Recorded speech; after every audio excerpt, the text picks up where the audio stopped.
सदन में इसलिए लाया गया था सरकार की तरफ से कि महिलाओं को अगले लोकसभा चुनाव में 33% की हिस्सेदारी मिल सके।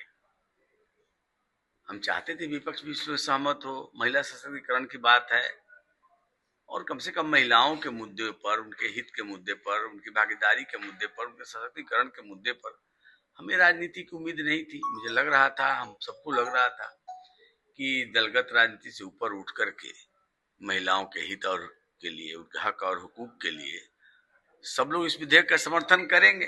लेकिन विपक्ष ने अड़ंगा लगाया, बहानेबाजी करके महिला शक्ति जो है बंधन, नारी शक्ति बंधन अधिनियम, इसको रोका।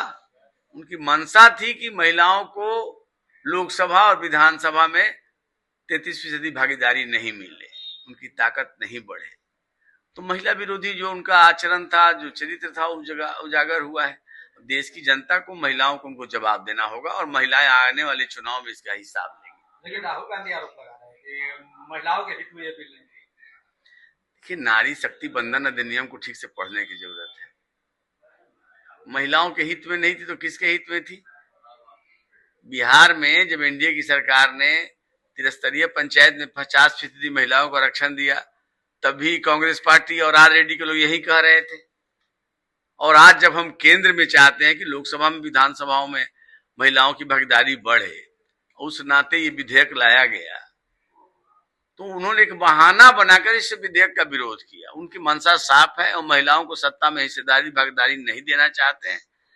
आप विधेयक को पारित नहीं होने देने में आपकी भूमिका निभाई, आपने विधेयक को पास नहीं होने दिया। आपको लगता है कि हमने बहुत बड़ी जीत हासिल की है, अब महिलाओं को इसका जवाब देना पड़ेगा विपक्ष को। तेजस्वी यादव ने कहा है कि पारित नहीं होना बिल का ये दर्शाता है कि बहुमत के बल पर जनभावना का गला नहीं घोटा जाएगा। देखिए, ये उनको, तेजस्वी यादव को पता नहीं है कि संविधान में अलग अलग प्रावधान है। सभी विधेयक साधारण बहुमत से पास नहीं होते। अगर साधारण बहुमत से पास होना होता तो इसके पक्ष में कितने सांसदों ने मत किया है? बहुमत से बहुत ज्यादा है। इस विधेयक को पारित करने के लिए 2/3 सांसदों के समर्थन की आवश्यकता थी। वो तो हम पहले भी जानते थे कि हमारे पास नहीं है 2/3, लेकिन बहुमत तो है मेरे पास। बहुमत नहीं तो सरकार कैसे चल रही है? अब उनको 2/3 बहुमत और सामान्य बहुमत का अंतर नहीं पता है, तो उनके इस ज्ञान में हम क्या कर सकते हैं? बीते दिन पीएम मोदी ने जो अपील की थी, इस पर सोच समझकर जो है वोटिंग करने की बात कही थी। इतिहास में एक बेहतर दिन दर्ज होता है, लेकिन काला दिन बिल्कुल, हमको तो एहसास था कि बिना विपक्षी सांसदों के, विपक्षी दलों के सहयोग के बिना विधेयक पारित नहीं होगा, क्योंकि 2/3 सांसदों का समर्थन चाहिए था, मेरे पास नहीं है। तो सबसे अपील किया गया था। उन्होंने कहा सदन के अंदर कि भाई जो आशंकाएं हैं, जो आपके मन में शंकाएं हैं, उसका भी समाधान किया जाएगा। हम गारंटी देते हैं। हम चाहते थे कि आगामी लोकसभा चुनाव में महिलाओं की भागीदारी बढ़े, उनको आरक्षण का लाभ मिले, लेकिन विपक्ष की मंशा नहीं थी। विपक्ष अपने मंशा में कामयाब हो गया।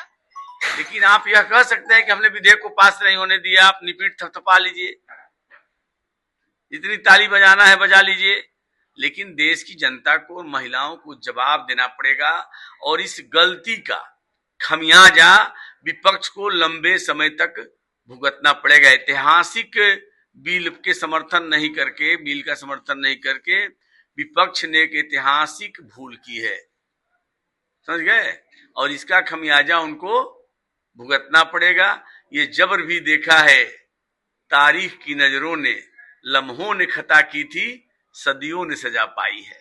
तो इस खता की सजा उनको लंबे समय तक भुगतना पड़ेगा।